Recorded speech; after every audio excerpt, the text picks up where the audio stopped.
Attend the court, please.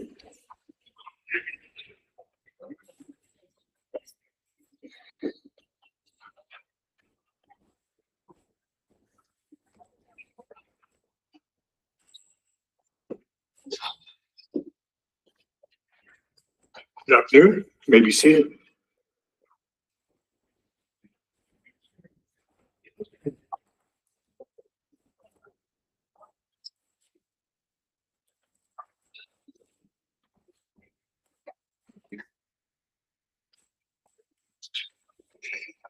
Court is calling S-1-SC-40569, State of New Mexico, Maggie Toulouse Oliver v.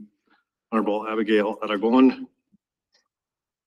You will hear the petition for writ of prohibition, superintendent control.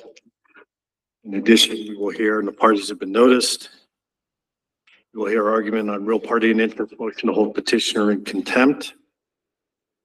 Parties have been instructed. We will begin with petitioner and opening at 20 minutes, 30 minutes response, 10-minute rebuttal. Mr. Raw, you may begin your argument. Enter your appearance, please.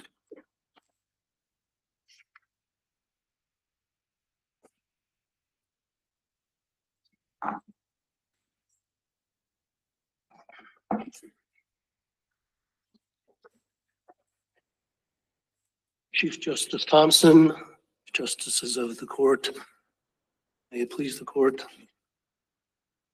The Secretary of State filed this petition for writ of superintendent control or writ of prohibition and a request for stay, asking that the Fourth Judicial District's order that requires that the mill levy question for the Guadalupe County Hospital be included on the general election ballot for the November 5th, 2024 election.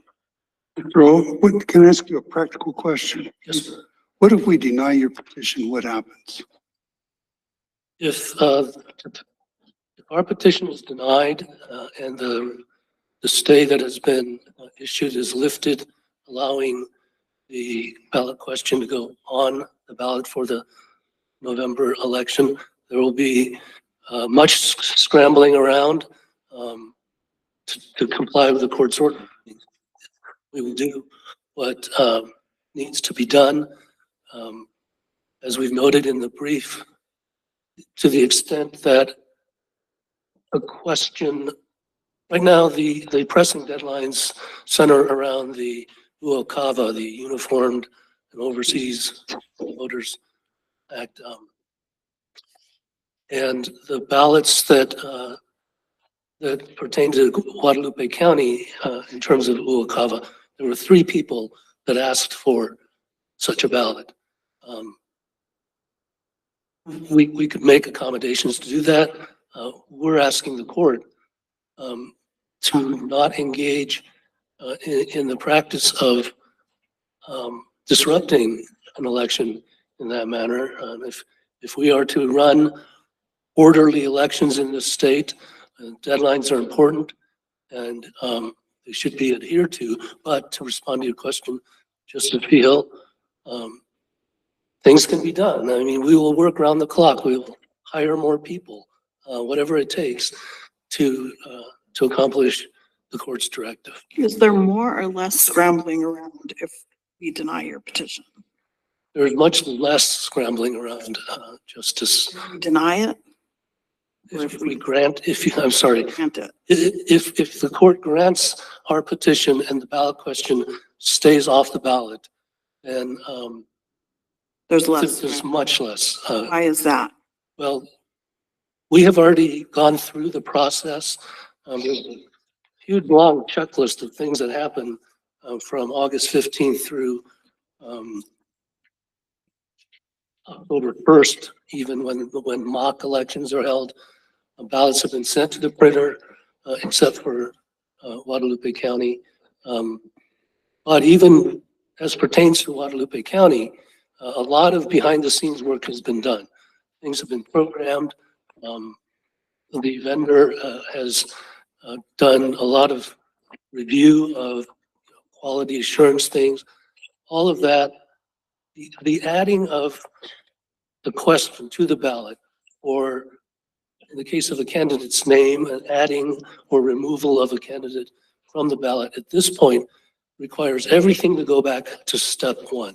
It's not a one-off little delete and enter the new material. So if you win today, you just proceed forward the way you would proceed if there was no litigation at all. That's correct, Your Honor. Conversely, if for the opposing party, they would then have to engage in a special election. Is that they'd have to tee up and get ready for a special election, which requires lots of work as well That's correct. and costs. Justice. Just to be There is- Yeah, to be fair. There is, and I think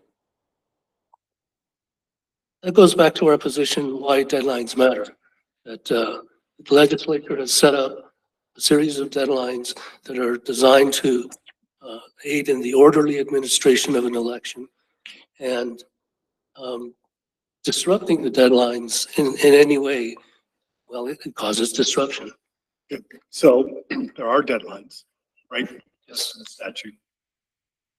The purpose of statute, as you describe it, is for the orderly conduct of those elections, right? Yes. To drill down on sort of these questions, what if we were to deny your petition, what would make it disorderly? What practical effect, we talked about the overseas, what practical effect, other than scrambling around in general terms, would cause disorder? If that is the purpose of the statute, I understand technically it's violated, right? The timeline is, I mean, they'll argue days and hours. But as far as the purpose of the statute, Yes, Chief Justice Thompson, the scrambling around just introduces a risk of error, a risk of, well, people are going to be working really hard, really late, trying to accomplish all the things that need to be accomplished, that have been accomplished to a large degree now. Just the disruption that causes itself, I think, would constitute disorderliness of the conduct of the election. Has the Secretary of State previously been in the position of having to send a revised ballot to overseas voters? I am not aware of that, and to my knowledge, Justice Bacon, that has not happened during the current Secretary's tenure. Follow-up questions, but you won't know the answer, so that's okay. can we step back to a concern of mine? And I'll signal this to the respondents. reading the petition at the district court level and the order, they're bland, I don't want bland, general statements that they're subject matter and personal jurisdiction. I can't find it. I understand they're seeking relief, but I don't see what the subject matter jurisdiction is. There's no deck action. It's not a mandamus. No case or controversy. Exactly. I can't, there's certainly the biggest concern, and I will signal this to respondents, is there's no controversy. We had two parties that went in and said, this is what we agree to change the election code. Not to change the election code, but to devise a remedy different from what exists in statute. And it's concerning as a court because normally we need those things before we proceed. That's not argued a whole lot in the briefs. I'm wondering if you have any, you can enlighten us on that subject. Yes, Chief Justice Thompson, you've hit upon one of the main points that I wanted to convey here today. And that is the jurisdiction issue.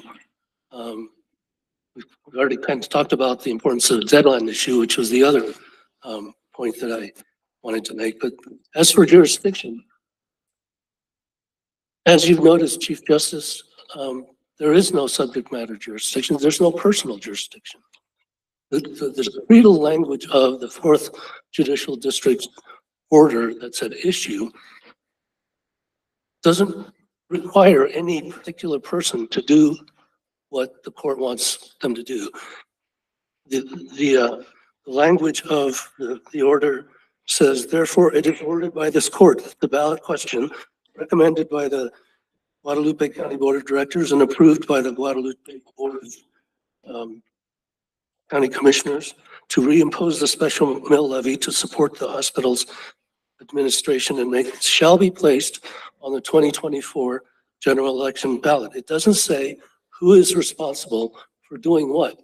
And because the Secretary of State, by provisions of the statute and the New Mexico Administrative Code, has such an integral role in the area of ballot questions. She's charged with approving the form of the question. Because her participation is necessary, she should have been made a party to the 4th Judicial District Court case. And by not being able to present her side of all of this, the arbiter of this whole matter, the Judge Aragon, was deprived of the opportunity to hear both sides. She heard one side. Actually, she didn't It hear feels anything. ex parte. It was the stipulated petition was submitted at 3:55 or 1:48, and the order issued at 3:55 the very same day. It was just When was the Secretary of State made aware of the proceedings in the 4th Judicial District? the secretary first learned of the order on September 6th. So it was at the time of the order. It was not made It was later aware in- prior to, and therefore would have had an hour to intervene or something along It was a those fait accompli by the time we learned of the order. Can I ask a factual question that I want to make sure I understand? The respondents concede that they missed the 70-day deadline to approve the ballot question, right? And they concede that they missed the 67-day deadline before the election to certify the ballot question. Is that right? Yes, Did they actually attempt to certify the ballot on the 60th day? Was that what they were trying to upload, or is it something else? It was not clear from the briefing to me. their position is that's what they were attempting to do, but the module Wouldn't accept it. was locked. And they placed the blame on the Secretary of State's office for locking that module. What actually happens is when the county clerk, in this case, the Guadalupe County clerk, on September 4th, submitted his ballots as he understood them to be at the time. He hits the lock button. So he'd previously certified the ballot without That's the correct. question. And then he was trying to go back in and change the ballot he was certifying. Right, but it was his action of inputting the ballot in the first place. He is the one that locks it. Now, So that there can't Secretary, be tampering with it, correct? correct, you're right. I mean, the Secretary of State, upon request and good cause, can unlock it Right, but in an emergency. The way it's presented to us is that in a, some kind of fit of anger, that the Secretary of State closed it down so that the clerk could not execute their duties. And I think that's what Justice Vargas is trying to explore, is that that doesn't seem to be a fair representation of the facts. I would agree with you, Justice Bacon, and there's considerable discussion about the Secretary locking it 7 hours early because a day, as defined in the Uniform Construction Statute Construction Act, means until midnight. None of that applies here because the module was locked on September 4th when Clerk Serrano inputted the ballot, certified ballot that he understood it to be, because the stipulation or the stipulated order did not issue until 2 days later. It was locked.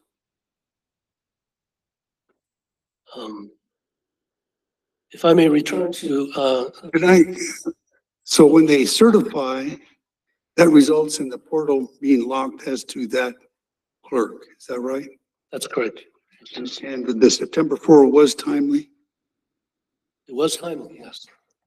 It did not include the ballot question. And is that information that locks itself on September 4th as to that clerk, is that information available to the clerks, or do they know that, or is that internal to the Secretary of State? Well, I mean, Justice Vigil, I think the extent of understanding for any particular clerk has to vary. Some of them are pretty new.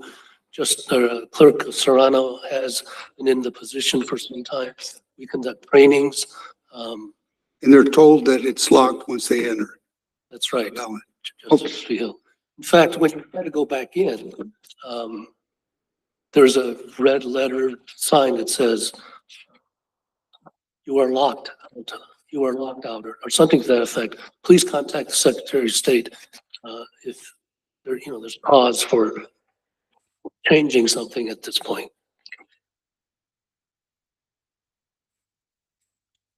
So,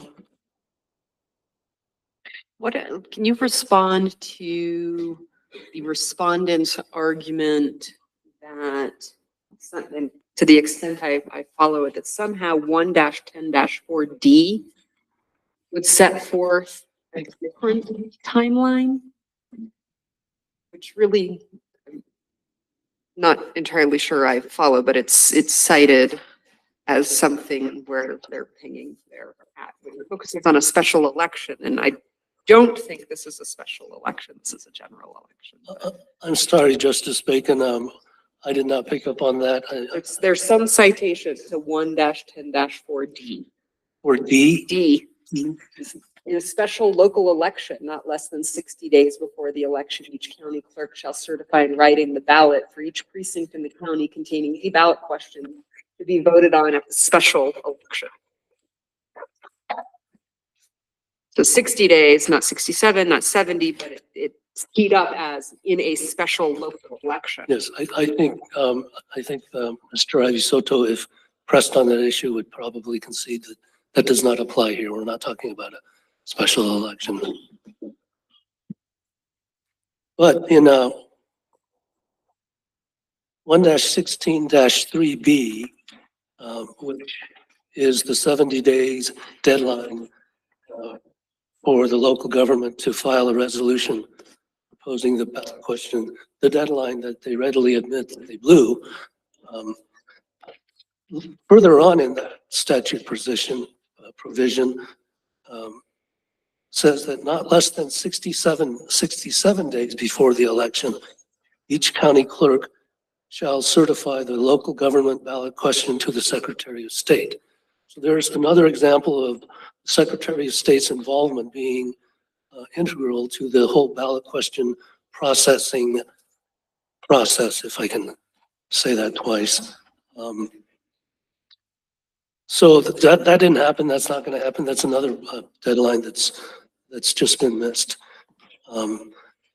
Section 1-10-4B requires the county clerk to certify the ballot for each precinct in the county, and then requires that the certified ballot be sent to the printer. That part has happened, but what has been sent does not have the ballot question that's at issue on the ballot. So again, it goes back to the questions that were asked earlier. Well, what will happen? Well, we have to undo all of what we have done. So quickly, because there's only 2 minutes left in your primary argument, unless you'd like to wait until in your response, but I'm curious as to your position related to the order or the request to hold the Secretary of State in contempt. Yes, Justice Bacon, And you can wait and do it on rebuttal if you want to. I'll just say this right Say, now. We but- think that's not an appropriate action in this particular proceeding. We're here for the writ of prohibition or the writ of superintendent control. There's no mention of what court order the secretary has violated.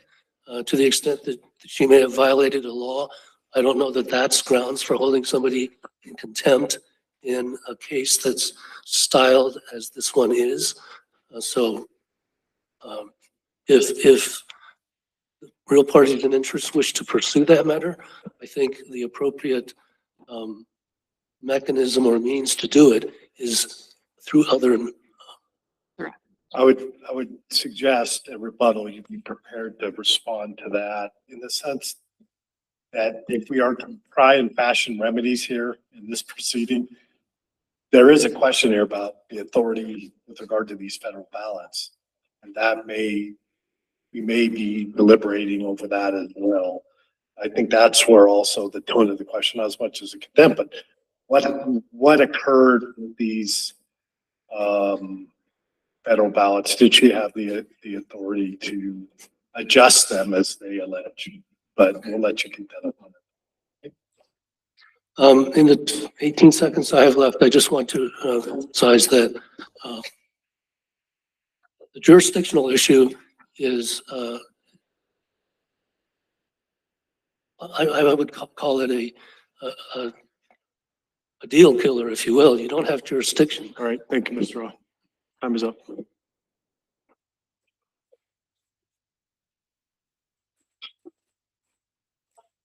Hear from the real party in interest. You may enter your appearance. Thank you, Mr. Chief Justice. Daniel Abisoto, on behalf of Real Party in Interest to the Guadalupe County Hospital. I'm joined at the table with Dave Pato, General Counsel to the Guadalupe County. That includes the commission as well as the county clerk. And I will also just note for the court, before I begin my argument, that for the audience, we have the county clerk, the director of the hospital, as well as Dr. Randall Brown, who's both the medical director as well as the chair of the county commission. May it please the court. My daughter Olivia is 10 years old. A few months ago, she broke a bone while playing the way any 10-year-old should play. While she was in pain, living in Albuquerque, we had the option of going to after-hour pediatrics, a Press Now, downtown Presbyterian Emergency Room, or UNM Hospital. By contrast, the parent of an active 10-year-old in Guadalupe County has one option, the Guadalupe County Hospital. The next closest option is an hour and a half away, presuming no road closures, which we have some experience with today. So, counsel, I can appreciate the concern the community might have over the funding for the hospital. But if it's so important, they had 8 years to be ready for this moment. And I know that in your pleadings, in your papers, you say there's been this change of leadership and those kinds of things. But if it's that important, you do it. 8 years. And our job is to enforce the rule of law. And so this isn't an equity proceeding. This is about the rule of law. And so while I appreciate the importance, your own clients didn't appreciate the importance. So why should we? No, that's a fantastic question, Justice Bacon. Actually, as we draw out in the pleadings, right? Everybody had turned over. As it turns out, there is no one who tickles a public body to let them know that a tax is going to expire. There's no way for someone to know unless somebody has the sticky next to their monitor or planned in advance in Google Calendar 8 years in advance and still use the Google Calendar. So if it was that important, that is the reason why the extraordinary steps were taken to try to be able to get this on the ballot, especially in light of the Hospital Funding Act requiring requiring a general election. But conversely, lawyers aren't given a tickle for filing a complaint timely. And if you don't, guess what? Tough luck. Sure. We live in a world where many, many really important actions have to be taken. And there isn't a babysitter to say, by the way, you've got this problem coming up. So to excuse this really throws a bunch of, then where are the limits on what we excuse? Say a statute of limitations. So it's tough for me to reconcile those two things because the rule of law tells us the answer to the question. So, Justice Bacon, generally speaking, yes, this court has seen fit to deviate from the procedural provisions of the election code. And by the way, there was one that I wasn't able to find in time for the briefing, but it was Duran versus Zamora, and I'll give you the site, Supreme Court 33543. That's 33543. And that was a case in 2012, which was the first year that we required the division number or the district number to be on the nominating petitions. And there were about a dozen candidates that failed to put that. And we ended up in a consolidated case. I was not involved in that case directly, but there was a consolidated case for this court. And I will note in her absence that one of the people who failed to put the division number on there and was only able to serve as a judicial officer by election because this court said we are going to disregard this part of the statute this year in this circumstances was a lower court. Because it was brand new. Justice Zamora. Yeah, but that was brand new, change in procedure, late in the game. There's nothing new here. I mean, you're talking about putting the same language that was used 8 years ago on the ballot. This isn't something new. Yes, you've had turnover, but the law itself isn't something new or kind of, as you know, use a really technical word, a squirrely change. Sure. This was the same pattern that's been in place for a long time. There was ample notice generally as to what the rules of the road. Which is exactly why the county clerk immediately let them know that there's nothing he could do without going to somebody else. I think it's important probably also to turn to kind of the very first thing that the Chief Justice brought up with the counsel for the Secretary of State, which is, where was the case or controversy that allowed Judge Aragon to do anything? Where's the subject matter jurisdiction when the parties just walk in and say, hey, we've got this agreement, we turn it into an order? So, Justice, a couple answers to that. First of all, pursuant to Mara versus Rusk, 1980, New Mexico Supreme Court 113. If a case or controversy, and one of the exceptions is something of great public interest, creating a healthcare desert for a multi-county area is a matter of great public importance for that region of the state. Second of all, the Secretary of State has come to this court on a stipulated petition for a writ, along with all the county clerks, or most of the county clerks, and this court agreed to hear that case, even though it was presented as a stipulated petition. Now, There was a complaint filed in that case, because I know which case you're talking about, There was a complaint filed in front of the trial court that resulted in that expedient stipulation, but there was actually, it was presented to the trial court in the first instance as a controversy. Respectfully, Justice, it was not. In Riddle v. Toulouse-Oliver, Mhm. there was no lower court case. That was initiated in this court. Okay, I was thinking of marriage equality, where there was a complaint and then a stipulation immediately. So, Right, right. okay. No, and that was a very different case and whatnot. But yes, so, but no, in Riddle v. Oliver, that was presented as a stipulated petition for a writ. Do you have an example of writ being one thing, in a very special time? Do you have an example of that path being followed and blessed by this court in the trial court? Our powers are a little bit bigger. Indeed they are. Yeah, it's going to be the court. So Justice, frankly, usually these things don't get appealed to this court, right? So for example, we had the situation in Bernalillo County in 2018, where a candidate was allowed to withdraw. That was a stipulated petition presented to the Second Judicial District Court, signed by Judge, I believe it was Judge Campbell who signed that. That is cited on page 15 of the response from the real parties in interest. That was done, and it was not challenged to this court. But the core question is not just the stipulation, but it's a case in controversy.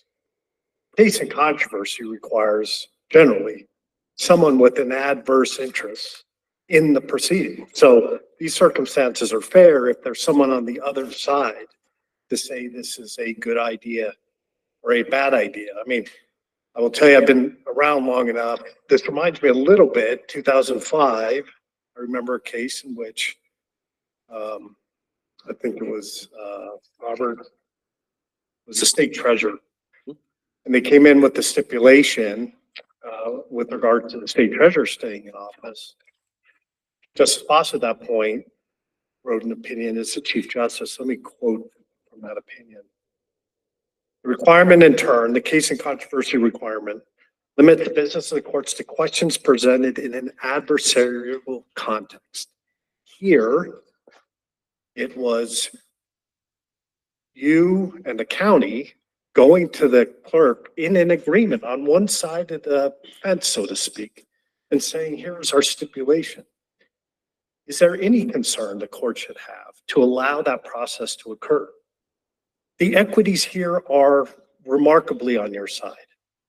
But in the next circumstances, could we have two parties that are in agreement go in and have a trial court change the election code? That's a precedent we would be setting. And right? So, Your Honor, so I guess I have two responses to that. Again, I would go back to Mara versus Rusk. The great public importance allows for an exception to case controversy. The second thing is within the election code, we go to judges on things where there is no controversy. We go to judges, for example, if we need to open up a ballot box. We go to and have the judge That's a sign off special on that. proceeding, and it's got to distinguish that which the law calls out as something very discreet and special. This was not. This was, we blew a deadline. Hey, judge, help us fix it, without hearing from everyone. Or going, no controversy. And Justice, the reason why there's no controversy in Guadalupe County is precisely because the purpose of that deadline, that is not a deadline that affects the manner of voting. That is a deadline that is an administrative deadline. And so that various ballot questions that come in can be ordered, can be considered in terms of whether or not it's going to create a difference in the size of the font and the length of the ballot. None of that applied here. This is the only local government ballot question in Guadalupe County this year. There's plenty of room on the ballot. It is not going to change anything in terms of, and it gets added to the bottom of every single ballot. So it's very simple to add. But it's still additional work for the Secretary of State that she actually has to do. It may not be the most problematic or concerning review that she has to do of a ballot question because it's been presented again and again, but she's got 32 other counties she's looking at. To not comply with the deadline does create a problem for her. Would you agree? And Justice Vargas, I absolutely agree that we cannot do this as a normal course of business. I absolutely agree with that. And the reason for that deadline, the reason for the 67-day deadline is because that's a statewide deadline to have everything flow in. But that doesn't mean that we can't make a single exception without it being overly disruptive to the process. In the statute, are we allowed to do that? Well, that's exactly why, Justice, we ended up having to go to a district court to get permission to do that, because But what was her authority to do that? Because there's no case or controversy and there's nothing in the statute. I'll be a little harsh, your precious statute. There's nothing in it that allows for the district court to say, yeah, I can turn a blind eye to the deadline. I'm very curious, other than because she wears a black robe, where that authority emanates from. I mean, our understanding was it's because she wears a black robe. That's not enough. Well, if, on the other hand, if you'd have served the Secretary of State, she could have come in as an adverse party and you would have a case of controversy. And you would have served arguably somebody that's indispensable to the case. And you would have had full personal and subject matter jurisdiction. But I think that's the point being made, is that's not what happened here. Although I will point out, Justice Vigil, that the Secretary of State had the option if they wanted to. And I know I'm talking about, we got the cart and going before the horse here. But nonetheless, in terms of coming to this court, though, I don't understand where there's jurisdiction if they were not a party down below and didn't even attempt to become a party down below. Well, they had a not their right to come in and say that we were not, an action was taken against us, but there is no jurisdiction. I think they have a right to say that. And Justice, but the entire appellate philosophy is we resolve things at the lowest place possible. This is a writ. This is not something that has to start in the trial court. It's a writ that we have original jurisdiction over. Actually, when you're doing a writ of superintending control, the rule requires that it be made by a party. They've asked for both. They've asked for alternatives. They've asked for writ of prohibition, right? But the writ of prohibition is really a writ of superintending control in disguise. I mean, who are they trying to prohibit in the writ of prohibition? Are they trying to prohibit the county clerk? Or are they trying to prohibit the Fourth Judicial District Court? Because Maybe both. Yeah. well, except that this court does not have original jurisdiction on a county officer. This court only has original jurisdiction on state officers. So if it is in fact a writ of We have prohibition against the county mandamus. clerk, We have mandamus. a mandamus does not lie in original jurisdiction against a local government official, only against a state official pursuant to our Constitution in Article 6. Right. There was, and I perhaps had missed this briefing, in the argument in chief, there was this sort of escape hatch, it seems, with regard to the locking of the certification, because that was an interesting, reading the briefing. I was like, well, I mean, they tried, right? And then they got locked out. Can you clarify the record for us? Is it, in your view, do you stipulate that the locking occurred by the clerk, number one, and there's an administrative code or a process by which you could request to unlock it and therefore have it certified correctly? So first of all, let's be clear. This ballot module system does not exist anywhere in law, and it does not exist anywhere in administrative code. Okay? Back in the day, each county would do their own ballot. The Secretary of State set up a statewide system, and it has certain efficiencies by having a statewide system. Okay. But there's nothing in the law that actually provides for that. The responsibility is on the county clerk exclusively. And so the thing is that once we got to that point, though, I mean, and once the Secretary of State's office was aware, they could have unlocked it. They could have unlocked it to allow the county clerk to do that, and yet they refused to do so. Do you have an understanding if there's a request needs to be made from the county clerk to unlock it? Well, when Or do they just look at all of them and say, this one's locked, I'll unlock it? I've never seen anything in writing that discusses that. The county clerk did not understand if he took an action that locked it. But clearly the Secretary of State was in a position to unlock it. And instead of unlocking it, they asked for evidence of the notice of the Board of County Commission meeting that it was lawfully held. As opposed to looking at the fact that there was a judicial order and saying, yeah, we're going to unlock this, even if they were going to challenge it. Who does the order direct to take action? So the order says that it shall be added. By Well, that is in the election code. The election code says that a local government ballot question is certified by the county clerk. So it is exclusively in, the Secretary of State has no role in certifying a local government ballot question. They have a role in making sure that the form of the question comports with the rule. Mhm. That's a 1-16-7. However, the local government ballot question is only certified by the county clerk. To the Secretary of State within 67 days. Actually, it is not certified to the Secretary of State. It is certified. That's all. They then transmit it to the Secretary of State. But a transmitting is not a certification to the Secretary of State. Not less than 67 days before the election, each county clerk shall certify the local government ballot question to the Secretary of State. I stand corrected. Whoever wrote that. So, by your citing that, Mr. Sloan, by citing 1-10-4B, as you just did, Yes, quoting, there's a 60-day, there's a 67-day in there. Then in 1-16-3, there's a 67-day. I'm a little bit confused, and it may or may not make a difference here. Which deadline applies here? so for the, You cite, if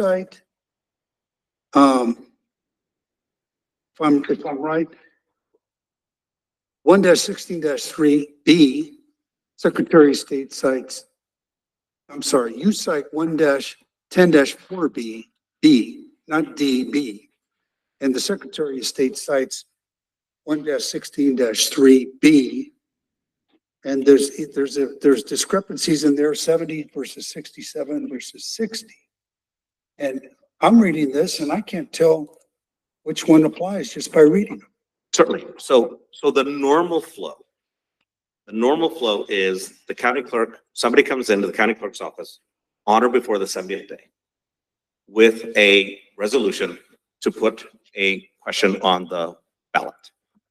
The county clerk stamps that in. That's the 70-day deadline. Then the county clerk has 3 days to put those together. And under the election code, by the way, in 1-22, days fewer than 10 are calendar days still. So they have 3 days, which are calendar days, under the election code, to then send all of their ballot questions to the Secretary of State's office. So not for the purpose of the Secretary of State's office to accept them or to certify them, but simply for the purpose of the Secretary of State to make sure that the form of the ballot question is correct. Mhm. Then they respond back to the county clerk if there's a problem, or if there's no problem. On the 60th day, the county clerk then, they have that amount of time to put together all the various different ballots, because, for example, in the case of a ballot question, it might be a special district that may not be the entire county. And then that gets done by the 60th day. So that's the normal course of business that is supposed to happen. With the Open Meetings Act, we had 2 bodies that had to hold meetings. And so that took a little bit longer for them because they didn't want to violate the Open Meetings Act while also violating the election code. They tried to, limit the number of acts that they were violating. And so they, so then they held their meetings in sequence, and then we went to the district court. So that process procedure that you just described, you can't find that by reading these 2 statutes. It's my point. Yes, sir. Can I ask a question about a special election that's been raised? You can ask me anything you want. Thank you. That if we don't allow the ballot question to be put on the ballot, there's a possibility of a special election, then I believe you raised in your papers that that would not comport with the statute to renew the mill levy. Is there anything that would stop the county from simply reintroducing a new mill levy that was essentially identical and hold a special election on that new mill levy? Because it seems to me that 448B15C D is the D? dog. Oh, yes. It was. C D is the allows initial. for a special election for a mill levy. So, it would be, I think, it would be disingenuous to the point of, I think, violative of the law.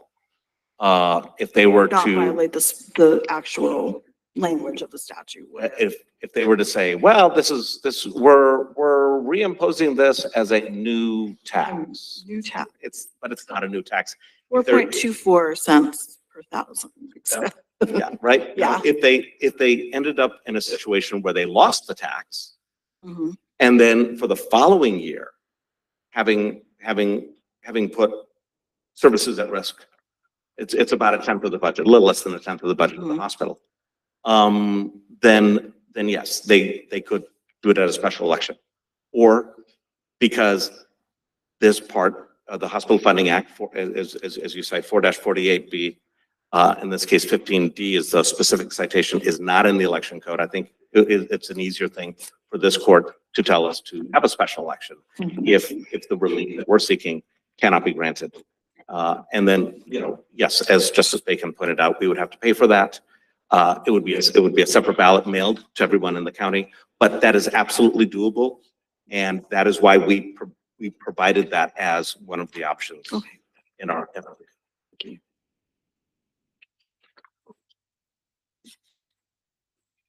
Federal dollars.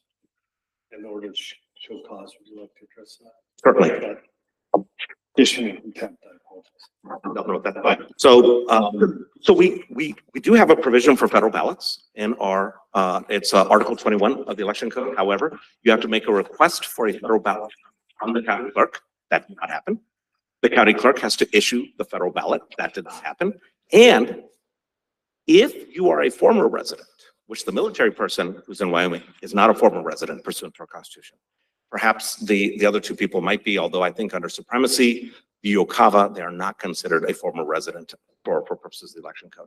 Nonetheless, if they were to be considered a former resident requesting a presidential ballot, that necessarily cancels their voter registration in New Mexico. And so, and nobody asked to have their voter registration canceled. They all filled out, instead of requesting a federal ballot, they all filled out the FPCA, the federal postcard application. The FPCA is under UMUVA, Article 6B of the election code. That gets them the entire ballot. And again, it's a request made to the county clerk. It's a ballot issued by the county clerk. It's a ballot that is delivered by the county clerk. There is no place in the election code, no place at law where the Secretary of State is authorized to create a ballot. No place at law.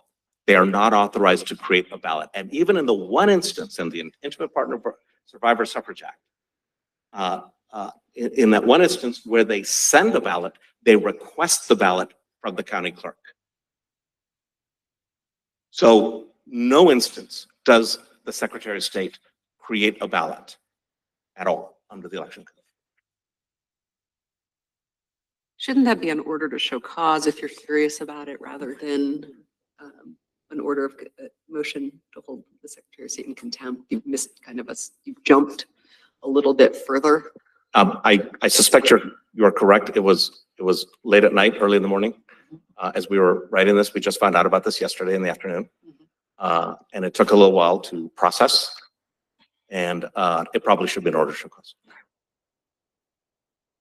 Their argument would be, again, this timeline of the statute is violated and the purpose of the statute is violated, not to disrupt or cause disruption in the election. Is a question of the federal ballots, sending out the ballot bear on that at all? Well, I mean, if you're talking about confusion, if you're talking about chaos in the election process, for voters to get multiple ballots, that is the very heart of confusion.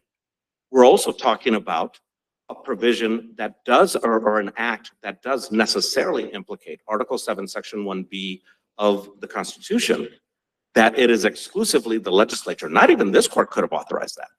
Because, Well, if you went in with the stipulated petition, we could. one of the reasons why you do this going to a judicial officer is that they're supposed to understand some of these things. Yes. But nonetheless, but that impacts the manner of voting. So I think that is hugely problematic. And how best could you all are involved in this much more granular than we are, similar to Senior Justice's question. What is the outcome here going forward? If we were to deny their petition, is it your view that status quo remains? We have a trial court order in place and it would proceed? It would be a matter of administrative obligation of the Secretary of State to perform that duty. Yeah. So let's be clear about where we are in the process right now.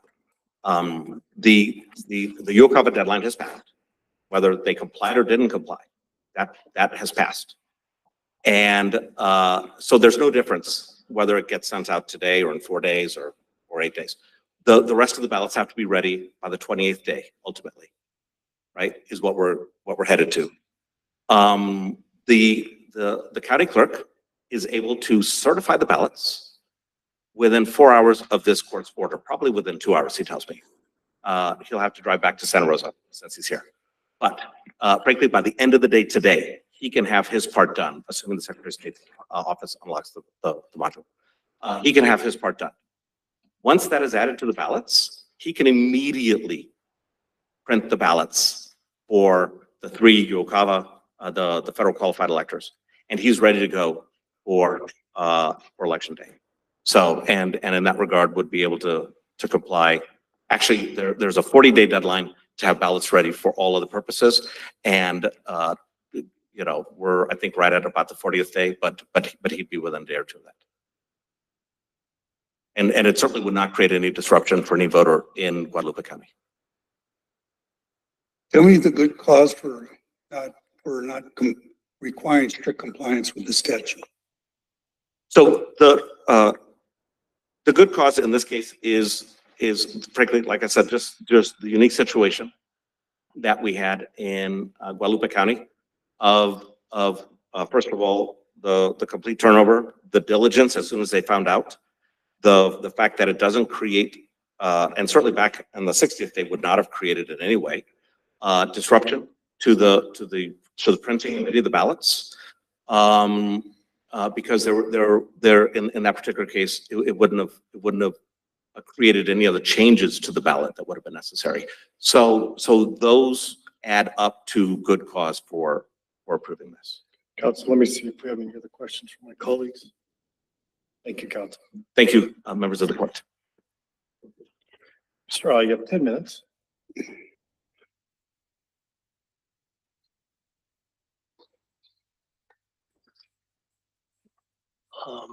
Rather than use the 10 minutes to rebut some of the things opposing counsel said in response to my argument in chief, I will take the court's signal and discuss the motion for contempt.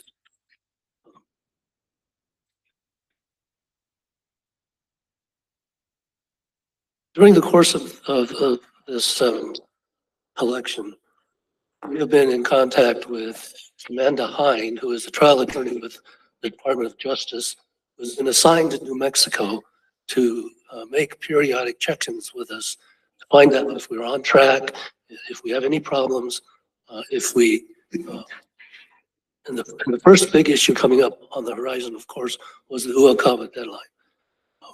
And then when we learned of the order from the 4th Judicial District, we were in communication with her again, and she advised us, I think credibly, that waivers are not being granted at this time. for these kinds of Uokava issues. She cited to us the North Carolina case where Robert F. Kennedy Jr. tried to get off the ballot. North Carolina submitted a waiver citing pending litigation, and their request, according to Ms. Hines, was denied. So we considered that route to be foreclosed. She cited also to us the case of State of Alabama versus Jim Bennett, who is the Secretary of State of Alabama. The case is called U.S. District Court for Middle District of Alabama in the Northern Division. And there's a case site which I don't want to go into now, but the purpose of citing that case to us was a reminder that it is the state's responsibility to get Uokava deadlines out. And to the extent that any state law conflicts with that 45-day deadline, Uokava has to preempt or take precedent over the state law. So Secretary of State's office was in a position where it was going to be violating the Uokava deadline. So upon the advice of its counsel, maybe rightly or wrongly, we sent out the portion that we could, that is the presidential elections and the federal office elections. It was a very abbreviated deadline. We It's consider, already under statute to do that, under statute. again, I can't point to a statute. I think opposing counsel is correct. There is no statute. But in the face of, You are coming to a remedy because you're faced with a quandary between what the statute said and what was needed, right? And that's exactly what happened. that's what they did. Right? My Well, point is this, I don't mean to be tricky. It's a hard argument to say, stick to your 67 days and then draft a ballot where you don't have statutory authority. That's where I'm sort of going. I mean, it's compelling that you were both in sort of a similar situation. You were in this quandary and stepped outside of the letter of the statute. I'm gonna now argue with my colleague. Which is always Not fun. unusual. Except that this wasn't a creation of the Secretary of State. This was a creation, as opposed to the respondents here, it was a creation of their failure to prepare to meet the deadline. thank you, Justice Bacon. I would wholeheartedly agree with that. And I think there are other That's a good idea. distinctions between the two situations. But I appreciate the point.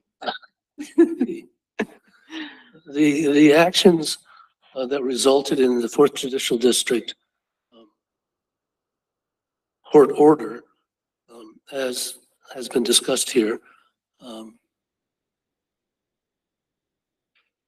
they resulted. Can I ask this question?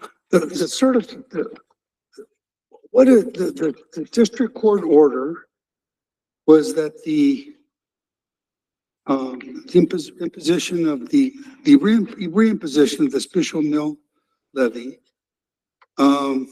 shall be placed on the 2024 general election ballot. How is that different than a certification from the clerk? Or is it, in any material way, is that any different than the clerk making a certification that it shall be on the ballot? Justice, This is going back to the case of controversy and then. yes, Justice Vigil, I would point to what you said, the case of controversy, that they have, unlike the certification by the county clerk as is provided for in the election code, what issued from the Fourth Judicial District was sort of out of whole cloth manufacturing of a mandate that doesn't direct anybody to do that particular thing. It just says Shall be on the ballot. it'll be on the ballot. When the clerk certifies, it shall be on the ballot. Is, That, maybe I'm confused. and maybe it could be read that way, but if that was the intent of the real parties in interest and the Fourth Judicial District Court, it could have been made much clearer in the language of the order.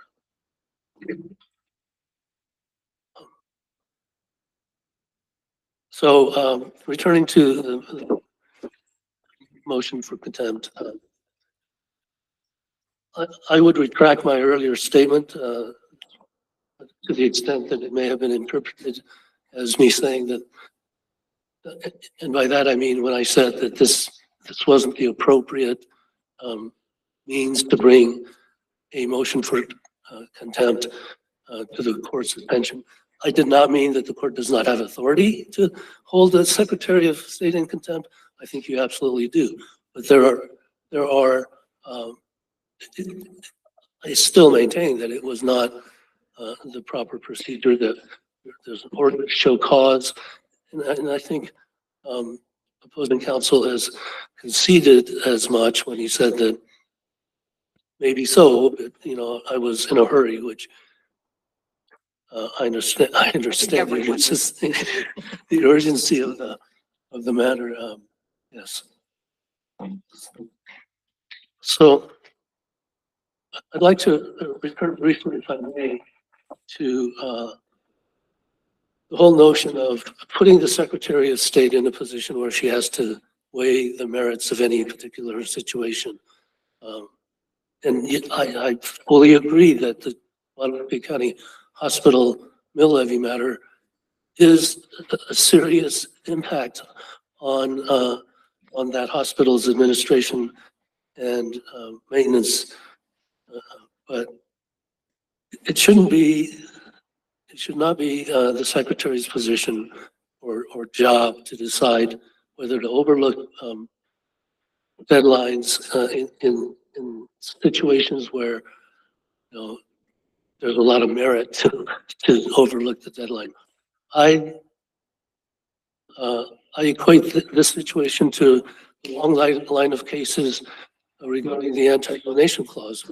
Courts have repeatedly said, it doesn't matter how commendable the purpose is,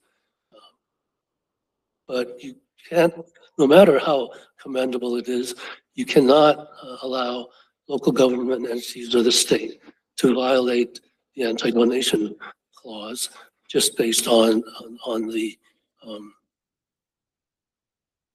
good intentions or purpose of the donation. I would submit that there needs to be a bright line that everybody knows not to cross. You can't let it become a haphazard system where, as Chief Justice Thompson suggested, particular parties could go to a particular judge on some important issue that they agree on, and then ask the judge to overlook deadlines, which the judge may or may not do. But that is like a free-for-all territory. Time is up, Mr. Hoffman. Thank you. More questions from my colleague? All right, thank you. Well, I thank both parties for their briefing and coming up on short notice for oral argument today. I hope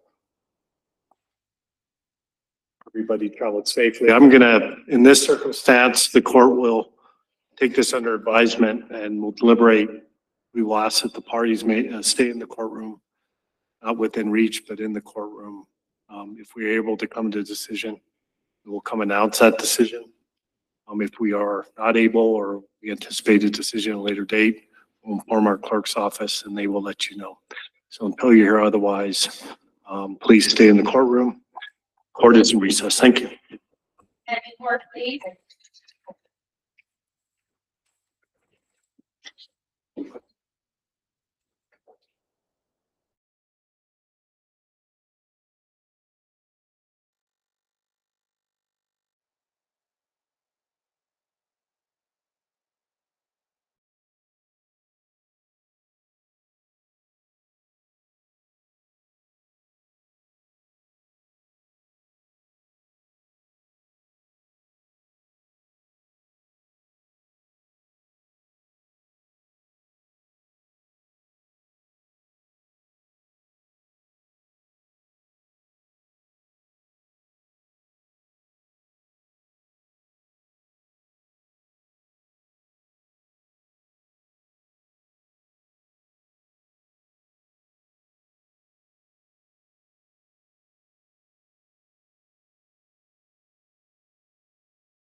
Attend the court, please.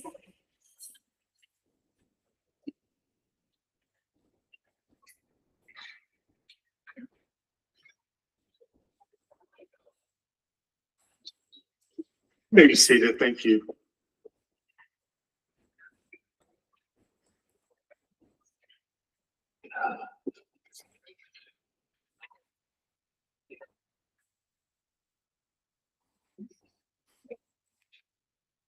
We are back on the record, S-1-SC-40569, State of New Mexico, Maggie Toulouse Oliver versus Honorable Abigail Aragon.